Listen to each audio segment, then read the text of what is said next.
Welcome to Dot Study. This is Neelam Kathar presenting you second part of the static GK series. And in this video, I'll be covering the following topics. So these are the topics. ठीक है, और इनके जितने भी सब topics होंगे उनमें से I'll be covering 2 or 3 question in each part of the series. ठीक है, ताकि at the end of the series आपके ये जितने भी इंपॉर्टेंट क्वेश्चंस हैं इन सब टॉपिक से रिलेटेड वो आपको सारे याद हो जाएंगे. ठीक है, प्रोवाइडेड अगर आप सारे पार्ट्स इस सीरीज के देखते हैं तब. And the very first question on your screen is Where is Kaziranga national Park situated? So the right answer is Assam. ठीक है, काजीरंगा नेशनल पार्क कहाँ पर है? ये असम में है. और असम में इसके अलावा भी कुछ इंपॉर्टेंट नेशनल पार्क्स हैं जिनका नाम मैं पहले रीड आउट कर रही हूँ, फिर इसको आपको कैसे याद रखने हैं उसका ट्रिक बताऊंगी. ठीक है, तो पहला है Dibru Saikhowa national park. Okay, second is Manas National Park, then Nameri National Park, then is your Rajiv Gandhi Orang National Park, and this is the latest one, Dihing Patkai National Park. Okay, so Dihing Patkai National Park. Okay, अब इसको याद कैसे रखना है ये देख लीजिए फटाफट से. इसका ट्रिक है राजीव औरंग मानस के साथ काजी से नाम रखवाने असम के डिब्रू गए. ठीक है, राजीव औरंग मानस के साथ काजी से नाम रखवाने असम के डिब्रू गए. ठीक है, तो आपको अभी मैं कैसे कोरिलेट किया फटाफट से वो दिखा देती हूँ. राजीव औरंग आपको यहाँ से याद रखना है, राजीव गांधी औरंग से. ठीक है, तो इसको राजीव औरंग ही रखना है, राजीव मत कर दीजिएगा कि सिर्फ राजीव और राजीव मानस के साथ काजी से नाम रखवाने गए, ऐसे मत कीजिएगा, राजीव औरंग ही कीजिएगा. ऐसा क्यों है ये मैं इसी पार्ट में आपको बताऊंगी अगले क्वेश्चन में. ठीक है, तो राजीव औरंग मानस के साथ काजी से नाम रखवाने असम के डिब्रू गए. ओके, और मानस से आपको ध्यान रखना है मानस नेशनल पार्क. ओके, उसके बाद काजी से आपको काजीरंगा याद रखना है. ठीक है, और डिब्रू से ये वाला डिब्रू सिखोय नेशनल पार्क आपको याद रखना है. ठीक है, तो आई गेस ये इजी है. अब डिहिंग पटकाई नेशनल पार्क इसको मैंने ट्रिक में इंक्लूड नहीं किया है क्योंकि ये इस साल का करंट अफेयर भी है. ठीक है, डिहिंग पटकाई नेशनल पार्क को ये पहले वाइल्ड लाइफ सेंचुरी था जिसको रिसेंटली नेशनल पार्क में ऐड किया है. ठीक है, 2020 में ही, तो ये इसीलिए इंपॉर्टेंट है और ये आपको ध्यान रखना है. ये ठीक है, ये रिसेंटली एडेड नेशनल पार्क है असम में. Okay, Dehing Patkai national park, so very important, आपको बहुत अच्छे से इसके बारे में ध्यान रखना है, इसीलिए मैंने इसको ट्रिक में इंक्लूड नहीं किया है. ठीक है, उसके अलावा बाकी सारे मैंने ट्रिक के अंदर इंक्लूड करे हैं, वो आप आसानी से पढ़ सकते हैं. अब इनसे रिलेटेड कुछ इंपॉर्टेंट इंफॉर्मेशन है जो कि मैं आपको बता दे रही हूँ. ठीक है, वो क्या है, जैसे असम का जो काजीरंगा नेशनल पार्क है, it is very famous for one horn rhino. ठीक है, सो ये क्वेश्चन आपको ध्यान रखना है कि वन हॉर्न राइनो के लिए कौन सा नेशनल पार्क फेमस है? Kaziranga national Park. ठीक है, उसके अलावा ये एक यूनेस्को वर्ल्ड हेरिटेज साइट भी है. ठीक है, और सेकंड नंबर पर ये एक और वर्ल्ड हेरिटेज साइट है जो कि है मानस नेशनल पार्क. ठीक है, ये भी वर्ल्ड हेरिटेज साइट है और ये रेड पांडा के लिए फेमस है. ठीक है, तो ये भी आपको ध्यान रखना है. आपने ब्लैक एंड व्हाइट पांडे तो देखे ही होंगे. ठीक है, बट ये रेड पांडा के लिए फेमस है, इसीलिए ये जहां पर भी एनिमल्स आ रहे हैं ना कि कौन से एनिमल से नेशनल पार्क फेमस है, तो वो भी आपको ध्यान रखना है. ठीक है, कुछ ही वो क्वेश्चंस है जिनमें आपको एनिमल्स भी बताएंगे, तो वो सारे क्वेश्चंस आपको अच्छे से ध्यान में रखने हैं. ओके, चलिए, और असम के जो सीएम है उनका नाम क्या है? उनका नाम है सर्बानंदा सोनोवाल. ठीक है, सो ये भी आपको ध्यान रखना है. ठीक है, चलिए नेक्स्ट क्वेश्चन पे चलते हैं. And the next question on your screen is Who is the Chief Election Commissioner of India? So the right answer is Sunil Arora. ठीक है, सुनील अरोड़ा जो है वो चीफ इलेक्शन कमिश्नर है इंडिया के. ठीक है, तो ये आपको ध्यान रखना इंपॉर्टेंट है. इस बार वो 23rd नंबर पर बने. ठीक है, 23rd चीफ इलेक्शन कमिश्नर है इंडिया के. ठीक है, और एक और चीज, जो चीफ इलेक्शन कमिश्नर होता है उनका जो टेन्योर होता है वो 6 ईयर्स तक का होता है. ठीक है, तो बिल्कुल कंफ्यूज नहीं होना है. 6 ईयर उनका टेन्योर होता है, 6 ईयर और 65 year of age whichever is earlier. ठीक है, बट वैसे उनका टेन्योर जो है वो 6 साल तक के लिए होता है. ठीक है, उसके अलावा प्रेसिडेंट जो है वो चीफ इलेक्शन कमिश्नर को और इलेक्शन कमिश्नर्स को अपॉइंट करता है. ठीक है, तो ये भी आपको ध्यान रखना है. कौन अपॉइंट करता है? प्रेसिडेंट अपॉइंट करता है. मैं यहाँ लिख रही हूँ, प्रेसिडेंट अपॉइंट करता है. ठीक है, और ये सुनील अरोड़ा जी चीफ इलेक्शन कमिश्नर है, ये आपको ध्यान रखना है. ओके, चलिए नेक्स्ट क्वेश्चन पे चलते हैं. And the next question on your screen is who is the chairman of SEBI? So the right answer is Ajay Tyagi. ठीक है, सेबी जो है वो क्या है? Security exchange board of India. ये एक रेगुलेटर है जो कि सिक्योरिटी और कमोडिटी मार्केट जो है इंडिया की उसको रेगुलेट करती है. ठीक है, owned by government of India, और ये स्टैब्लिश हुआ था 1988 में. ठीक है, सेबी कब स्टैब्लिश हुई थी? 1988 में. ओके, सो नेक्स्ट क्वेश्चन पे चलते हैं. And the next question on your screen is Who wrote the poem Ramcharitmanas? So the right answer is Tulsidas. ठीक है। ये रामचरितमानस जो है वो एक एपिक पोयम है जिसको किसने लिखा है, तुलसीदास जी ने लिखा है। ठीक है। रामचरितमानस के अलावा भी उन्होंने कुछ इंपॉर्टेंट पोयम्स का नाम लिखा है, सॉरी इंपॉर्टेंट पोयम्स लिखी हैं, जैसे इन्होंने गीतावली लिखी है, दोहावली लिखी है और हनुमान चालीसा भी तुलसीदास जी ने ही लिखी है। ठीक है। और ये कौन सी लैंग्वेज में लिखते थे, ये अवधी में लिखते थे। ठीक है। सो ये भी आपको पता होना चाहिए। Okay, so the next question on your screen is which sport is related to pull and hook shot? So the right answer is cricket. ठीक है। पुल एंड हुक शॉट जो है वो किससे रिलेटेड है, ये क्रिकेट से रिलेटेड है। ठीक है, आपको ये ध्यान रखना है। इसके अलावा कुछ इंपॉर्टेंट शॉट्स हैं जैसे कि ड्राइव, ये भी क्रिकेट में होता है। फ्लिक मैं यहाँ लिख रही हूँ। ठीक है, जैसे ड्राइव होता है, एक स्क्वायर ड्राइव होता है इसमें। ठीक है, इसके अलावा फ्लिक होता है, कट होता है, स्वीप होता है, रिवर्स स्वीप होता है। ठीक है, तो ये सारे जो है वो किसमें खेले जाते हैं, वो क्रिकेट में, क्रिकेट के ये शॉट्स के नाम है। ठीक है, चलिए ऐसे जितने भी स्पोर्ट्स में कुछ स्पेशल शॉट्स होंगे मैं वो आपको बता दूंगी सो दैट कि आपको सारे ही अच्छे से दिमाग में रह जाएं। ओके, चलिए नेक्स्ट क्वेश्चन पे चलते हैं। And the next question on your screen is where is Bandipur National Park situated? So Bandipur National Park कहाँ सिचुएटेड है? Right answer is Karnataka. ठीक है, कर्नाटका में बंदीपुर नेशनल पार्क है। उसके अलावा भी कर्नाटका के कुछ इंपॉर्टेंट नेशनल पार्क है जिनके बारे में मैं आपको बता देती हूँ। पहला है नगरहोल नेशनल पार्क जिसको राजीव गांधी नेशनल पार्क भी बोलते हैं। फिर है Bannerghatta National Park, then is your Kudremukh National Park, Kudremukh National Park, and last one is Anshi National Park. ठीक है, सो अभी इसको याद कैसे रखना है उसका ट्रिक मैं आपको बता देती हूँ। अंशी ने, ये लास्ट में आप देख रहे होंगे, अंशी ने कर्नाटका में बैनर लगा दिए कि अगर किसी ने भी नगर में होल और कूड़े किए या कूड़ा किया तो उसे बंदी बना लिया जाएगा। ठीक है, अंशी ने कर्नाटका में बैनर लगा दिए कि अगर किसी ने भी नगर में होल किए या फिर कूड़ा किया तो उसे बंदी बना लिया जाएगा। ठीक है, अब इसको ध्यान कैसे रखना है, अंशी से आपका हो गया अंशी नेशनल पार्क। ठीक है, और बैनर से आपका ये वाला बैनरघट्टा नेशनल पार्क हो गया। ओके, एंड नगर, नगर से आपका ये हो गया नगरहोल नेशनल पार्क जिसको राजीव गांधी नेशनल पार्क भी बोलते हैं। ठीक है, तो ये ध्यान रखना है आपको। उसके बाद बंदी से आपका ये बंदीपुर हो गया। ठीक है, और ये कुद्रेमुख, ठीक है, इसको जिसको मैंने कूड़े बोला था, अगर इसमें से आर हटा देंगे तो ये कूड़े हो जाएगा। ठीक है, तो बट इसको आपको ऐसे याद रखना है, कुद्रेमुख नेशनल पार्क जो है वो कहाँ पर है, कर्नाटका में। ठीक है, तो अगर आप ये लाइन याद रखते हैं तो आपको ऑलमोस्ट आधे से ज्यादा नेशनल पार्क, ऑलमोस्ट सारे ही नेशनल पार्क आपको ध्यान रहेंगे। ठीक है, सो दिस इज इट। उसके अलावा कर्नाटका की कैपिटल क्या है, कर्नाटका की कैपिटल है बेंगलुरु। ठीक है, और यहाँ के चीफ मिनिस्टर कौन है, यहाँ के चीफ मिनिस्टर है येदियुरप्पा। ठीक है, and the next question on your screen is which is the largest nuclear power plant in India? So the right answer is Kundankulam nuclear power plant in Tamil Nadu is the largest nuclear power plant in India. ठीक है, तो ये आपको याद रखना है, कुंदनकुलम nuclear power plant जो है वो लार्जेस्ट पावर प्लांट है इंडिया का। ठीक है, जो कि कहाँ है, तमिलनाडु में है। ठीक है, तमिलनाडु की बात की है तो तमिलनाडु के सीएम कौन है, तमिलनाडु के सीएम है पलानीस्वामी। ठीक है, तो पलानीस्वामी जो है वो तमिलनाडु के सीएम है। ठीक है, जो कि कौन सी पार्टी से बिलोंग करते हैं, ये बिलोंग करते हैं AIADMK। ठीक है, मैं यहाँ लिख रही हूँ AIADMK। ठीक है, तो ये इनकी ये एक रीजनल पार्टी है। ठीक है, ये एक रीजनल पॉलिटिकल पार्टी है जो कि तमिलनाडु स्टेट में और यूनियन टेरिटरी ऑफ पुडुचेरी में, ठीक है, इन दो जगह ये रीजनल पॉलिटिकल पार्टी है। और इसका फुल फॉर्म, इसके फुल फॉर्म से लास्ट ईयर भी क्वेश्चन आया था। ठीक है, तो इसका फुल फॉर्म क्या है मैं आपको फटाफट से बता देती हूँ, ऑल इंडिया अन्ना द्रविड़ा मुनेत्रा, एक मिनट, मुनेत्रा कजाकम। ठीक है, तो इसका फुल फॉर्म भी आपको याद रखना है। ठीक है, तो इस तरीके के क्वेश्चन भी आपसे पूछे गए थे, तो ये आपको ध्यान रखना है। AIADMK की फुल फॉर्म क्या है, ऑल इंडिया अन्ना द्रविड़ा मुनेत्रा कजाकम। ठीक है, चलिए नेक्स्ट क्वेश्चन पे चलते हैं। And the next question on your screen is Duleep Trophy is related to which sport? So the right answer is cricket. ठीक है, दिलीप ट्रॉफी जो है वो क्रिकेट से रिलेटेड है। चलिए नेक्स्ट क्वेश्चन पे चलते हैं। And the next question on your screen is union budget of India is presented by whom and in which house of parliament? Okay, I'm reading it again. Union budget of India is presented by whom and in which house or houses of parliament? So the right answer is finance minister of India. Okay, and in which house it is presented in Lok Sabha.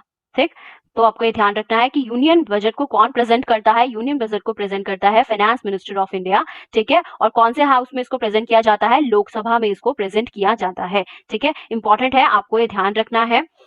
ठीक है, अब तक सबसे ज्यादा बार maximum number of time ये budget किसने present किया है? मोरारी जी देसाई ने। ठीक है, सो मोरारी जी देसाई ने 10 बारी इसको प्रेजेंट किया है, बजट को प्रेजेंट किया है। ठीक है, सो इम्पोर्टेंट, अगेन ये भी एक इम्पोर्टेंट स्टैटिक जीके का क्वेश्चन है। ठीक है, मोरारी जी देसाई कौन थे? मोरारी जी देसाई जो है वो प्राइम मिनिस्टर ऑफ इंडिया भी रह चुके हैं, वो 4th प्राइम मिनिस्टर थे। ठीक है, अब आप कह रहे होंगे कि ये पीएम है तो इन्होंने कैसे प्रेजेंट कर दिया? ये फाइनेंस मिनिस्टर भी रह चुके हैं। ठीक है, तो मोरारी जी देसाई जो है वो फाइनेंस मिनिस्टर भी रह चुके हैं और ये 4th पीएम भी थे। ठीक है, ये हाईएस्ट था इसलिए मैंने ये बता दिया आपको। इसके अलावा मोरारी जी देसाई को कन्फर भी किया गया है भारत रत्न से। ठीक है, सो सी कितने इंपॉर्टेंट पर्सन है। ओके, चलिए नेक्स्ट क्वेश्चन पे चलते हैं and the next question on your screen is identify the correct chronological order of the following historic event. Okay, so मैं एक बार रीड कर देती हूँ। Dandi march, and then is your foundation of Indian National Congress, third one is your quit India movement and fourth one is your Khilafat movement. Okay, so मैं पहले आपको इन सारे इवेंट्स के बारे में अब बता रही हूँ। ठीक है, सारे हिस्टोरिक इवेंट्स के बारे में बताऊंगी, उसके बाद हम इसे क्रोनोलॉजिकल ऑर्डर में अरेंज करेंगे। ठीक है, बहुत ही इंपॉर्टेंट क्वेश्चन है हिस्ट्री के पॉइंट ऑफ व्यू से। आपको एक ही क्वेश्चन में आपको चार चीजों के बारे में, चार हिस्टोरिक इवेंट्स के बारे में पता चलेगा। ठीक है, तो सबसे पहले दांडी मार्च के बारे में बात करते हैं। तो दांडी मार्च जो है वो सॉल्ट मार्च थी, जिसको कि सॉल्ट सत्याग्रह भी बोलते हैं। इसको स्टार्ट किसने किया था? महात्मा गांधी ने स्टार्ट किया था। और ये कब स्टार्ट किया था? 1930 में। ठीक है, 1930 में। सो ये आपको ध्यान रखना है, भले ही आप मंथ याद ना रखें। ठीक है, वैसे मार्च टू अप्रैल 1930 में स्टार्ट हुआ था। ओके, मार्च से लेके अप्रैल तक ही चला था, अप्रैल तक 1930 से। ओके, नेक्स्ट जो है वो foundation of Indian National Congress. तो किसको किसने फाउंड किया था? इसको फाउंड किया था रिटायर्ड ब्रिटिश ऑफिसर ने, जिनका नाम था A.O. ह्यूम। ठीक है, तो ध्यान रखना है कि इंडियन नेशनल कांग्रेस का फाउंडर जो है वो इंडियन नहीं थे, वो कौन थे? वो ब्रिटिशर्स थे, वो ब्रिटिशर थे। ठीक है, ब्रिटिश के थे वो, उनका नाम क्या था? A.O. ह्यूम। ठीक है, ये भी आपको ध्यान रखना है कौन थे, मैं यहाँ लिख दे रही हूँ, A.O. ह्यूम। ठीक है, और इन्होंने कब इसको फाउंड किया था? इन्होंने फाउंड किया था 1885 में। ठीक है, उसके बाद बात करते हैं क्विट इंडिया मूवमेंट की। सो क्विट इंडिया मूवमेंट को अगस्त मूवमेंट भी कहते हैं। ठीक है, ये भी ध्यान रखना है आपको, क्विट इंडिया मूवमेंट को अगस्त मूवमेंट भी कहते हैं। और अगेन ये महात्मा गांधी जी ने इस मूवमेंट को स्टार्ट किया था। ठीक है, ड्यूरिंग वर्ल्ड वॉर। और ये कब स्टार्ट किया था इन्होंने? 1942 में। ठीक है, तो ये भी ध्यान रखना है आपको। नेक्स्ट है खिलाफत मूवमेंट। खिलाफत मूवमेंट जिसको कि इंडियन मुस्लिम मूवमेंट कहते हैं, और इसको शुरू किया था दो ब्रदर्स से। ठीक है, शौकत अली और मोहम्मद अली ने। ठीक है, और इसको कब स्टार्ट किया था? 1919 में। ठीक है, तो 1919 से ये 1924 तक चला था। सो अब आपको पता चल गया इनके ईयर्स, तो आप इनको क्रोनोलॉजिकली अरेंज कर सकते हैं इजीली। ठीक है, सो ये इंपॉर्टेंट क्वेश्चन है, ध्यान से इसको ध्यान रखिएगा। ठीक है, बस आपको ये पता होना चाहिए कि पहले कौन हुआ, बाद में कौन हुआ। जैसे सबसे पहले अगर क्रोनोलॉजिकली इसको अरेंज करें तो सबसे पहले हमारे इंडियन नेशनल कांग्रेस बनी है, जो कि 1885 में बनी है, जिसको किसने फाउंड किया है? A.O. ह्यूम ने। ठीक है, सेकंड नंबर पर कौन है? सेकंड नंबर पर खिलाफत मूवमेंट है, जो कि 1919 में शुरू हुई है। ठीक है, थर्ड नंबर पर हमारी दांडी मार्च हुई है, और फिर हुआ है क्विट इंडिया मूवमेंट। ठीक है, जिसमें फाइनली गांधी जी ने बोल दिया था कि अंग्रेजों अब तुम बिल्कुल ही भारत छोड़ो। ठीक है, तो आपको ये ध्यान रखना है। आप थोड़ा सा भी इसको दिमाग लगाएंगे ना तो भी आप इसको कर सकते हैं। सी 1947 में हम आजाद हो गए थे, और 1942 में ये क्विट इंडिया मूवमेंट हमने किया था, ऐसे भी आप इसको ध्यान रख सकते हैं। और 1942 से पहले दांडी मार्च हुआ था। ठीक है, चलिए नेक्स्ट क्वेश्चन पे चलते हैं and the next question on your screen is who was popularly known as godmother of cardiology? So the right answer is Dr. S. Padmavati. ठीक है, very important question. God mother of cardiology किसको बोला जाता है? Doctor S Padmavati को God mother of cardiology बोला जाता है। ठीक है, ये पहली फीमेल थी, ये पहली फीमेल कार्डियोलॉजिस्ट थी इंडिया की। ठीक है, इसीलिए इनको गॉड मदर ऑफ कार्डियोलॉजी बोला जाता है, और ये फाउंडर है नेशनल हार्ट इंस्टीट्यूट की। ठीक है, अब वाई दिस इज इम्पोर्टेंट, क्योंकि अभी इनकी कोविड से ही डेथ हुई है। ठीक है, she passed away at the age of I think 103। ठीक है, तो एंड ड्यू टू कोविड ही इनकी डेथ हुई है, तो ये एक इम्पॉर्टेंट करंट अफेयर भी है। ठीक है, एक इम्पॉर्टेंट ऑबिट्रीज में आ जाएगा ये, तो आपको ये अच्छे से याद रखना है। ठीक है, और स्टैटिक भी है। तो गॉड मदर ऑफ कार्डियोलॉजी कौन थी? Doctor S Padmavathi. ओके, चलिए नेक्स्ट क्वेश्चन पे चलते हैं and the next question is where is Rihand dam situated? So the right answer is Uttar Pradesh. ठीक है, रिहंद डैम कहाँ पर है? रिहंद डैम जो है वो उत्तर प्रदेश में है, और ये रिहंद रिवर के ऊपर ही बिल्ड किया है। ठीक है, so Rihand is also the name of a river. Okay, जिसके ऊपर रिहंद डैम को बिल्ड किया गया है, और रिहंद जो है वो सन रिवर है। ठीक है, उसकी ट्रिब्यूटरी है रिहंद रिवर। ओके, उसके अलावा उत्तर प्रदेश की बात करी है तो उत्तर प्रदेश कौन सा लार्जेस्ट है? फोर्थ लार्जेस्ट स्टेट है, ठीक है। और उत्तर प्रदेश से उत्तराखंड कब अलग किया था? उत्तर प्रदेश और उत्तराखंड पहले एक साथ थे, तो 2000 में उत्तर प्रदेश से उत्तराखंड को अलग कर दिया था और 2 सेपरेट स्टेट ये बन गए थे, ठीक है। सो ये भी आपको ध्यान रखना है। चलिए नेक्स्ट क्वेश्चन पे चलते हैं, and the next question is which state is famous for Bihu dance? Okay, so the right answer is Assam. Assam से रिलेटेड है बिहू डांस। बिहू जो है वो एक फोक डांस है, ठीक है। बिहू एक फोक डांस है जो कि असम स्टेट से रिलेटेड है। उसके अलावा 2 और इम्पोर्टेंट फोक डांसेस हैं जिनका नाम है झूमर डांस, जिसको कि आदिवासी लोग परफॉर्म करते हैं, इसको टी फोक डांस भी बोलते हैं, ठीक है। और एक है ये बेगुरुम्बा डांस, ठीक है। बेगुरुम्बा डांस जो है वो उसको बटरफ्लाई डांस भी कहते हैं, ये बहुत ही फेमस डांस है असम का, ठीक है। तो ये भी आपको ध्यान रखने हैं। सी ऐसे अगर आप लिस्ट फाइंड आउट करेंगे तो बहुत सारे डांसेस आपको दिख जाएंगे, बट इसमें जो इंपॉर्टेंट डांसेस है, इंपॉर्टेंट फोक डांसेस मैं आपको बता रही हूँ, वो ही मैं आपको बता रही हूँ, ठीक है। इंपॉर्टेंट डांसेस तो जितने मैं बता रही हूँ एटलीस्ट आप वो तो ध्यान रखिए ही, ओके। चलिए नेक्स्ट क्वेश्चन पे चलते हैं, and the next question on your screen is when did Spanish flu pandemic hit the world? So the right answer is 1918. Okay, सो 1918 से लेके 1920 तक ये चला था, ठीक है। तो 2 साल तक ये इस पेंडेमिक का असर रहा था, ठीक है। और ये स्पेनिश फ्लू जो है वो किससे फैला था? ये एक डेडली इन्फ्लुएंजा था जो कि H1N1 इन्फ्लुएंजा ए वायरस से फैला था, ठीक है। H1N1 इन्फ्लुएंजा ए वायरस से ये फैला था और इसमें अराउंड 500 मिलियन पीपल इन्फेक्ट हुए थे, ठीक है। तो ये आपको ध्यान रखना है, ये जो भी कोरोना चल रहा है उससे भी बड़ा पेंडेमिक था ये 1918 में, okay.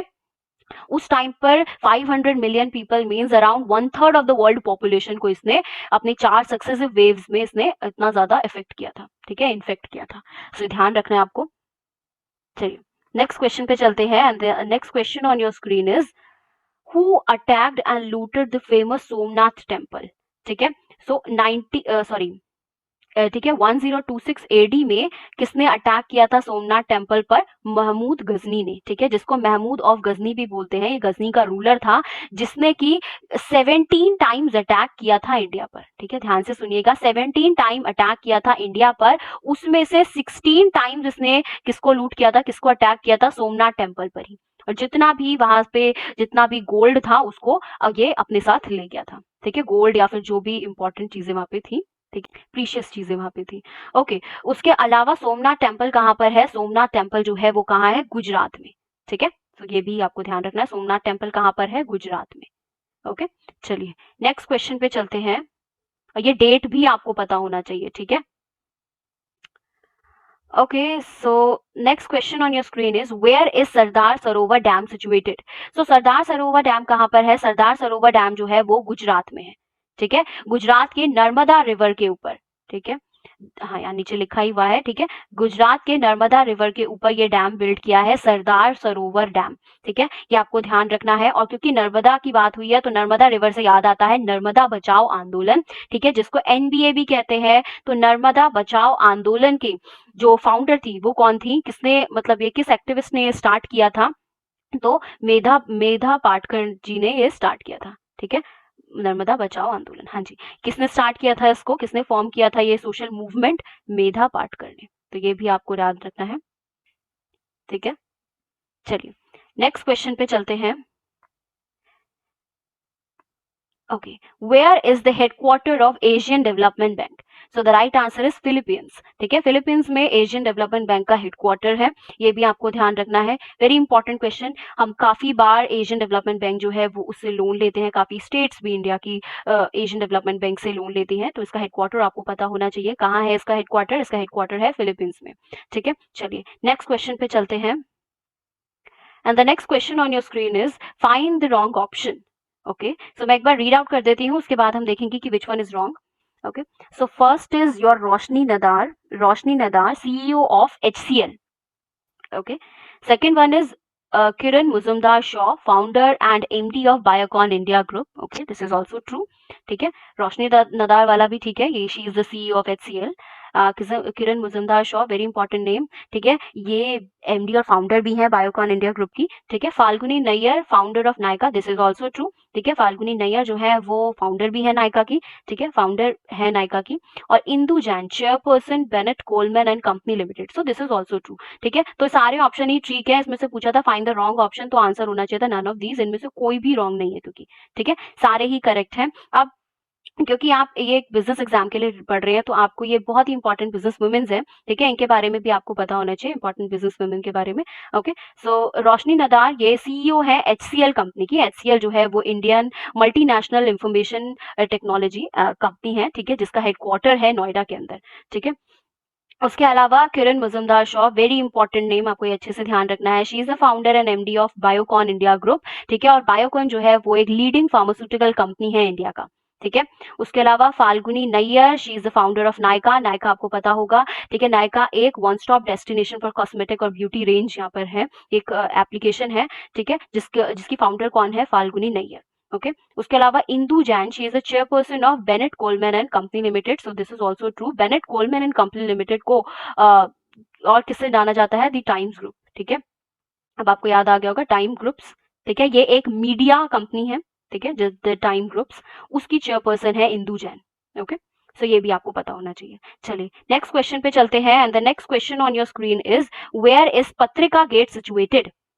Very important question, Patrika gate कहाँ पर है? पत्रिका गेट जयपुर में है, जयपुर राजस्थान में, ठीक है। तो ये आपको पता होना चाहिए। जयपुर, जयपुर की बात करते हैं तो जयपुर क्या है? Jaipur is a pink city, ठीक है, जिसको किसने फाउंड किया था? पिंक सिटी को, सॉरी, ठीक है, पिंक सिटी को किसने फाउंड किया था? पिंक सिटी को फाउंड किया था जयसिंह टू ने, ठीक है। तो ये नाम भी आपको पता होना चाहिए, कई बार ये भी पूछ लेते हैं। जयसिंह सेकंड ने पिंक सिटी को फाउंड किया था।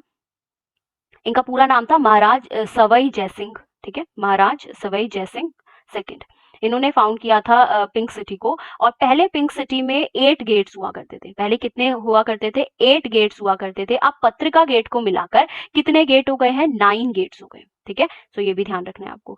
और ये जो पत्रिका गेट है, इसका इनॉग्रेशन नरेंद्र मोदी जी ने इसी ईयर में किया है, ठीक है।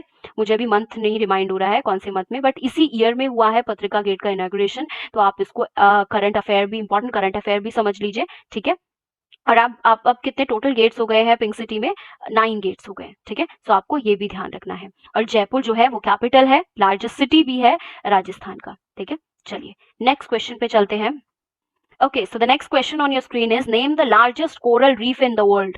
So the right answer is the Great Barrier Reef. ठीक है, so the Great Barrier Reef जो है वो largest coral reef है वर्ल्ड का, ठीक है, ये आपको ध्यान रखना है। और ग्रेट बैरियर रीफ है कहाँ पर है? ये the coast of Queensland Australia में है, ऑस्ट्रेलिया के कोरल सी के अंदर ही कोरल बैरियर रीफ है, ठीक है। सो इंपॉर्टेंट है, आपको ध्यान रखना है, ये इतना बड़ा है कि ये स्पेस से भी विजिबल है, ठीक है। सो ये इंपॉर्टेंटली आपको ध्यान रखना है, ठीक है। उसके अलावा इंडिया में भी कोरल रीफ्स हैं क्या? हाँ, तो इंडिया में भी कोरल रीफ्स हैं। और इंडिया की कोरल रीफ्स कहाँ है? अंडमान एंड निकोबार आइलैंड में है, गल्फ ऑफ मन्नर में है, गल्फ ऑफ कच्छ में है, पाल्क स्ट्रेट में है और लक्षद्वीप आइलैंड में है, ठीक है। चलिए नेक्स्ट क्वेश्चन पे चलते हैं। And the next question on your screen is who was the first and only Muslim woman to ever sit to the throne of Delhi? So the right answer is Razia Sultan, ठीक है। तो रजिया सुल्तान जो है वो पहली Muslim women थी, वो पहली और फर्स्ट मुस्लिम वुमेन थी जो कि दिल्ली के राज सिंहासन पर बैठी थी, ठीक है, दिल्ली के थ्रोन पर बैठी थी। तो इंपॉर्टेंट है, आपको ध्यान रखना है, रजिया सुल्तान जो है वो दिल्ली सल्तनत की रूलर थी, ठीक है, और फर्स्ट और ओनली वुमेन थी जो कि जिन्होंने की राज किया है। ओके, नेक्स्ट क्वेश्चन पे चलते हैं। And the next question on your screen is which state is famous for Kathakali and Mohini Attam? So the right answer is Kerala, very important, ठीक है। दोनों ही बहुत ही इंपॉर्टेंट डांस फॉर्म्स हैं, ठीक है, और दोनों ही क्लासिकल डांसेस हैं। तो ये ध्यान रखना है आपको, 8 ही क्लासिकल डांस होते हैं, जिसमें से 2 जो हैं वो यही हैं, कथकली और मोहिनी अट्टम, और ये दोनों ही कहाँ है? केरला के अंदर, ठीक है। उसके अलावा कुछ इंपॉर्टेंट फोक डांसेस हैं यहाँ पर, जैसे वो है थुलुल और थियम, ठीक है। थुलुल और थियम, थियम को कालियाटम भी कहते हैं, कालियाटम भी कहते हैं, ठीक है। तो ये दोनों भी बहुत फेमस है, ठीक है। तो थुलुल और थियम भी आपको याद रखना है, इसको T2 से आप याद कर सकते हैं, ठीक है। और उसके अलावा कथकली और मोहिनी अट्टम ये तो आपको ध्यान में रखना ही है, ठीक है। सो ये दोनों बातें आपको ध्यान रखनी है। उसके अलावा केरला, केरला के सीएम कौन है? केरला के सीएम है पिनरई विजयन, ठीक है। तो पिनरई विजयन जो है वो केरला के सीएम है, मैं यहाँ लिख दे रही हूँ, पिनरई विजयन, ठीक है, he is the CM of Kerala और केरला की कैपिटल क्या है, तिरुवनंतपुरम। ठीक है, Thiruvananthapuram is the capital of Kerala. ठीक है, और उसके अलावा केरला जो है वो कौन से कोस्ट पर आता है, मालाबार कोस्ट पे आता है। ठीक है, on the Arabian C shore line. ठीक है, तो अरेबियन सी के साइड पे मालाबार कोस्ट पे केरला स्टेट पड़ता है। ओके, इसके साथ साथ आप कोस्ट भी ध्यान रख सकते हैं अगर आप ऐसे करके पढ़ेंगे। ठीक है, कोरिलेट करके पढ़ेंगे। और कौन सी वाली साइड है, अरेबियन सी वाली साइड है, बे ऑफ बंगाल वाली साइड नहीं है। ठीक है, चलिए नेक्स्ट क्वेश्चन पे चलते हैं। And the next question on your screen is who was the first Mughal emperor in India. So the right answer is Babur. ठीक है, सो बाबर जो है वो पहला मुगल एम्परर था इंडिया का। वेरी इंपॉर्टेंट हिस्ट्री के पॉइंट ऑफ व्यू से। ठीक है, इन्होंने किसको, बाबर ने इब्राहिम लोधी को हराया था 1526 में। ठीक है, 1526 में क्या हुआ था, कौन सी फेमस बैटल हुई थी, बैटल ऑफ पानीपत। ठीक है, सो बैटल ऑफ पानीपत में इन्होंने इब्राहिम लोधी को हराया था। ठीक है, और उसी के साथ इब्राहिम लोधी की डेथ के साथ दिल्ली सल्तनत का एंड हो गया था और मुगल एम्पायर जो है वो स्टार्ट हुआ था, जो कि किसने स्टार्ट किया था, बाबर ने। ठीक है, इसलिए भी ये बहुत इंपॉर्टेंट है क्योंकि इब्राहिम लोधी की डेथ के साथ दिल्ली सल्तनत खत्म हो गई थी और मुगल सल्तनत स्टार्ट हो गई थी। ठीक है, जिसको किसने स्टार्ट किया था, बाबर ने। ठीक है, तो ये ध्यान रखना है। और बाबर का बेटा कौन है, बाबर का बेटा था हुमायूं, जो कि मुगल एम्परर का आगे सक्सेसर भी था। ठीक है, चलिए नेक्स्ट क्वेश्चन पे चलते हैं। And the next question on your screen is which is the largest desert in the world. So the right answer is Antarctic desert. Okay, तो ये ध्यान रखना है, ये क्वेश्चन थोड़ा ट्रिकी हो सकता है अगर आप इसको ढंग से नहीं पढ़ेंगे तो। ठीक है, largest desert in the world बोला है, लार्जेस्ट हॉट डेजर्ट और कोल्ड डेजर्ट मेंशन नहीं है। अगर लार्जेस्ट डेजर्ट बोला है और हॉट और कोल्ड मेंशन नहीं किया है तो आपको ध्यान रखना है राइट आंसर होगा एंटार्क्टिक डेजर्ट। ठीक है, इन एंटार्क्टिका कॉन्टिनेंट। सो ध्यान रखना है, अगर लार्जेस्ट हॉट डेजर्ट पूछते हैं, ठीक है, अगर लार्जेस्ट हॉट डेजर्ट पूछते हैं तो उसका क्या आंसर है, सहारा डेजर्ट। ठीक है, सहारा डेजर्ट जो कि कहाँ है, अफ्रीका में। ठीक है, तो ये भी आपको ध्यान रखना है। लार्जेस्ट कोल्ड डेजर्ट पूछा तो ये है ही। ठीक है, और अगर कोल्ड और हॉट दोनों ही चीजें मेंशन नहीं करी तो भी राइट आंसर क्या रहेगा, एंटार्क्टिक डेजर्ट। ठीक है, उसके अलावा अफ्रीका में एक और फेमस डेजर्ट है जिसका नाम है कालाहारी डेजर्ट। ठीक है, सो ध्यान से क्वेश्चन पढ़िए जब आप ऑप्शन चूज कर रहे हो तो। नेक्स्ट क्वेश्चन पे चलते हैं। And the next question on your screen is the Indian parliament comprises of dash. So the right answer is president, Lok Sabha and Rajya Sabha. ठीक है, सो पार्लियामेंट जो है वो किससे बना है, किस तीन चीजों से बना है, प्रेसिडेंट, लोकसभा और राज्यसभा। ठीक है, इंडिया का जो है पार्लियामेंट जो है वो बाय कैमरल है। बाय कैमरल मतलब हमारे पास दो हाउसेज हैं। ठीक है, हमारे पार्लियामेंट में दो हाउसेज होते हैं, इसीलिए इसको बाय कैमरल कहते हैं, बाय कैमरल पार्लियामेंट कहते हैं। मैं यहाँ लिख दे रही हूँ। ठीक है, उसके अलावा राज्यसभा की बात करें तो राज्यसभा में कितने मेंबर्स होते हैं, 250 मेंबर्स होते हैं। मैक्सिमम मेंबर्स कितने होते हैं, 250 मेंबर्स होते हैं, जिसमें से 12 जो है वो प्रेसिडेंट इलेक्ट करता है। ठीक है, और एट प्रेजेंट कितने हैं, 245। ओके, चलिए, और इसके अलावा लोकसभा की अगर हम बात करें तो लोकसभा में टोटल कितने मेंबर्स होते हैं, मैक्सिमम स्ट्रेंथ कितनी होती है लोकसभा की, 552।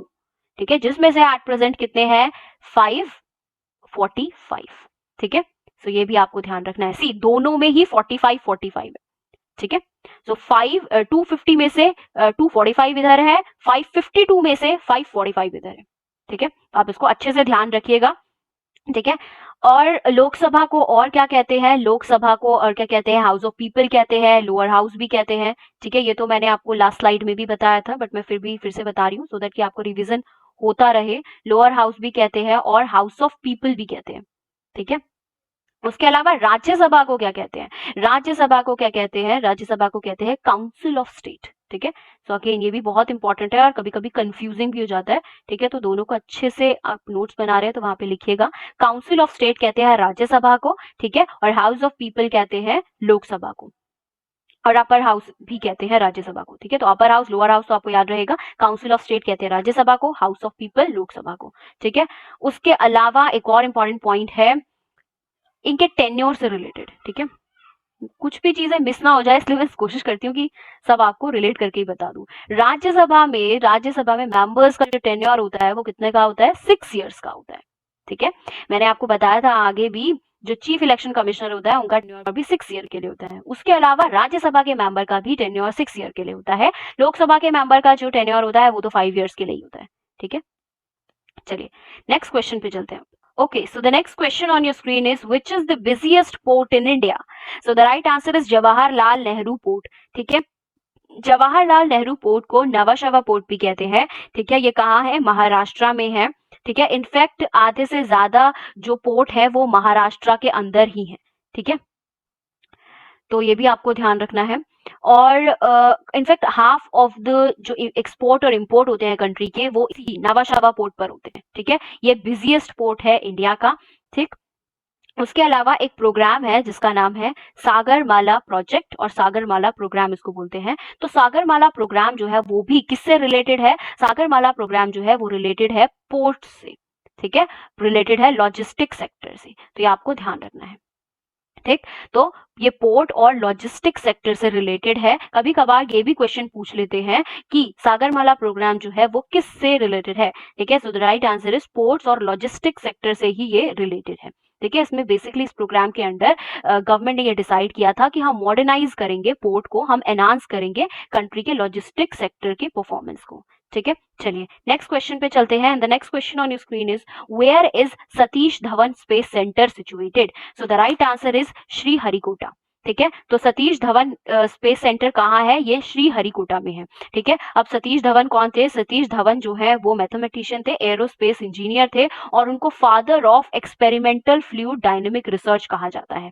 ठीक है, सो अगेन ये भी ध्यान रखना है, father of experimental fluid dynamic research उसको उनको कहा जाता है इंडिया में.